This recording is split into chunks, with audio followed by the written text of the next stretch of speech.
dari kelas 12F4 perwakilan kelompok Gema Generasi Muda yang beranggotakan Saya Rizwan Ardiansyah sebagai ketua. Saya Hafizuddin Al-Fadli sebagai anggota. Saya Indah Salsabila sebagai anggota. Saya Maharani sebagai anggota. Saya Nurfadila sebagai anggota. Saya Wilanda Anastasia Putri sebagai anggota. Di sini kami melakukan kegiatan wawancara dan kunjungan di puskesmas Sangkit untuk memenuhi tugas kami, yaitu tugas ekonomi. Assalamualaikum warahmatullahi wabarakatuh. Sebelumnya saya mohon maaf mengganggu waktu Bapak pada pagi hari ini. Perkenalkan, nama saya Hafizuddin Al-Fadli. Saya Rizwan Ardiansyah. Saya Nurfadila. Saya Wilanda Anastasia Putri. Saya Indah Salsabila. Saya Maharani. Sebelum memulai sesi wawancara, kami berbicara dengan Bapak siapa dan apa jabatan Bapak. Baik. Di sini untuk Puskesmas Sangkit, saya di sini pertama bendahara gaji, yang kedua bendahara TPP, terus ada diperbantukan di Poli juga. Mungkin itu untuk kami, dan banyak kegiatan. Kalau saya kadang turun di lapangan, kalau untuk pengumuman sudah siap untuk bendahara kan. Mungkin itu. Yang lain? Nama Bapak? Oh, nama saya Marianto, pangkat 3D. Untuk jabatan ya itu tadi yang sudah saya sebutkan, bendahara gaji, bendahara TPP, terus ada diperbantukan di Poli gitu. Saya ingin menanyakan tentang manajemen dan sistem organisasi Puskesmas Sangkit. Selain itu, Apakah Bapak berkenan? iya. Boleh. Sebelum itu kami ada beberapa pertanyaan wawancara untuk Bapak jawab. Satu, kantor atau lembaga ini bergerak di bidang apa, Pak? Atau Kalau ini Puskesmas Sangkit, Puskesmas Sangkit itu ya Paskes 1 untuk pelayanan tingkat dasar gitu kan. Jadi pelayanan untuk pengobatan masyarakat yang tingkat dasar. atau mencari laba atau keuntungan, Pak? Kalau di sini kita bekerja artinya digaji ya dari Pemda. Jadi kalau untuk laba itu kita tidak gitu kan. Kenapa? Kan kita bukan perusahaan, kita negeri. Yang memang di sini sudah tanggung jawab tugas kita menerima gaji dari Pemda setiap bulan gitu kan. Nah, kita hanya melaksanakan tugas di sini. Pak, yang kedua, Pak, apakah visi dan misi kantor ini, Pak? Apakah kami boleh mengambil foto visi dan misi tersebut, Pak? Oh, nanti boleh di ruangan Puskesmas Induk. Nanti bisa dipoto. Ada visi misinya. Untuk itu visi dan misi kantor ini apa, Pak? Kalau boleh tahu? Nanti untuk rincian lengkapnya ya di dasarnya sih untuk melayani pasien berobat secara prima dan berkesinambungan. Intinya yang lebih lengkap nanti bisa dipoto. Oke, Pak. Untuk pertanyaan ketiga, Pak, apakah ada struktur organisasi manajemen kantor ini, Pak? Struktur organisasinya ada. Oke, Pak. Apakah kami boleh mengambil foto struktur tersebut, Pak? Boleh silakan. Boleh. Lanjut, Pak. Pertanyaan selanjutnya, Pak, berapa orang semua karyawan atau pegawai yang ada dalam kantor ini? Kalau untuk yang pegawai negeri ini, yang PNS-nya selain P3K, honor dan PKS 51 orang. Untuk khusus PNS ya 51 orang. 51 orang. Apakah ada pembagian bidang-bidang manajemen dalam menjalankan tugas di kantor ini? Kalau manajemen ya tentu ada bidang-bidangnya di sini ya kayak ruangan yang sekarang TU ini membidangi untuk urusan berkas, pembukuan, TK dan lain-lain. Tapi kalau untuk di pelayanan dia ada di sebelah Induk. Di Induk itu pertama ruangan ruangan RM itu rekam medis. Terus pelayanan umum, polisi, labor. Nanti ada di situ kayak kebidanan, ruang kebidanan, terus obat, dan yang terakhir gudang obat. Terus untuk Puskesmas Sangkit ini ada rawat inapnya, jadi untuk orang berobat bisa rawat inap di Puskesmas Sangkit. ruangannya di ujung sebelah.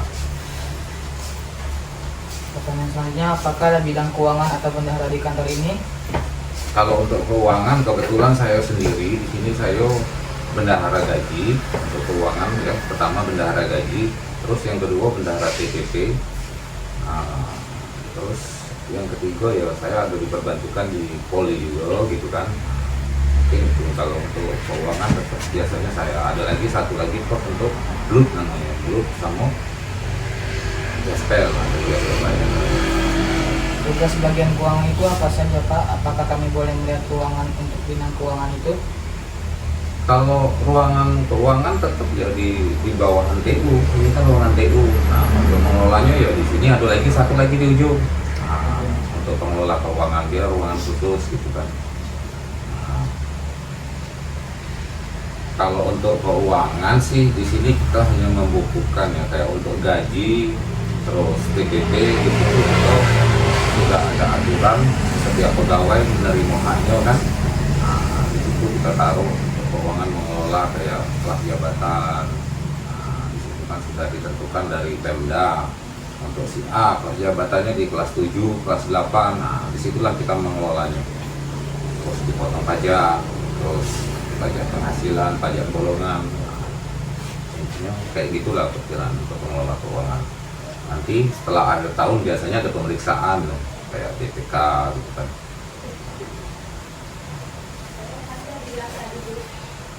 Untuk selanjutnya Pak, siapakah yang bertanggung jawab membayar gaji atau honor karyawan atau pegawai di kantor ini? Kalau di kantor ini sih yang membayarkan tetap Pemda, tapi untuk mengelolanya tetap bendahara gaji namanya. Nah, kebetulan saya sendiri bendahara gajinya itu ada di struktur organisasi. Nah, Selanjutnya Pak, dari manakah gaji atau honor tersebut diperoleh? kalau untuk pegawainya tetap dari Pemda, pemerintah daerah Muara Jambi. Karena di sini semuanya sih ASN dan pemerintah Kabupaten Muara Jambi. Selanjutnya Pak, apakah ada sistem pembukuan dan laporan pertanggungjawaban keuangan yang dilakukan oleh kantor ini? Untuk pembukuan ya tetap ada. Nanti di situ untuk per orang kan per bainen beda gajinya gitu kan. Nah, untuk itu berdasarkan pangkat golongan. Nah, diberikan gaji terus tunjangan kayak anak 1, anak 2 gitu kan. Terus intinya ada di situ tunjangan keluarga, gitu kan. Ada yang tunjangan gitu. Untuk selanjutnya Pak, bagaimana prosedur pelaporan keuangan yang dilakukan oleh kantor ini? Kalau laporan keuangan sih biasanya kayak gaji itu ya dirawat biasanya per tahun sih, tapi kalau untuk TPP per bulan kita cairkan. Nah, di situ untuk TPP ini harus berdasarkan rekap absen, kinerja gitu kan. Nah, memang dikelola setiap bulan gitu. Untuk untuk selanjutnya Pak, apakah ada pemeriksaan laporan keuangan, monitoring dan evaluasi kinerja pegawai di kantor ini? Kalau untuk evaluasi pemeriksaan sih setiap tahun ada gitu kan. Tetap itu diperiksa yang berwenang kayak BPK biasanya gitu. Selanjutnya, siapa saja yang bertugas memeriksa laporan keuangan kantor? Biasanya sih untuk pembukuan kita laporan terhadap kepala Puskesmas. Nah, nanti akhir tahun ada tim dari BPK pemeriksaan. Nah, itulah yang kita kelola per bulan tadi, ada kesalahan enggak gitu kan. Kalau udah bener ya tidak masalah gitu, tapi kalau dia tetap ada temuan gini, itulah makanya pengelola keuangannya harus memang benar-benar ini benar-benar dikelola gitu kan. Untuk selanjutnya, apakah boleh kami melihat contoh laporan keuangan yang dibuat oleh kantor ini? Kalau untuk laporan keuangan boleh, ini ada nih contohnya. Mau dipoto Nanti aja. nanti aja ya. Selanjutnya, apakah ada manfaat dari laporan keuangan dan evaluasi yang dibuat oleh kantor ini?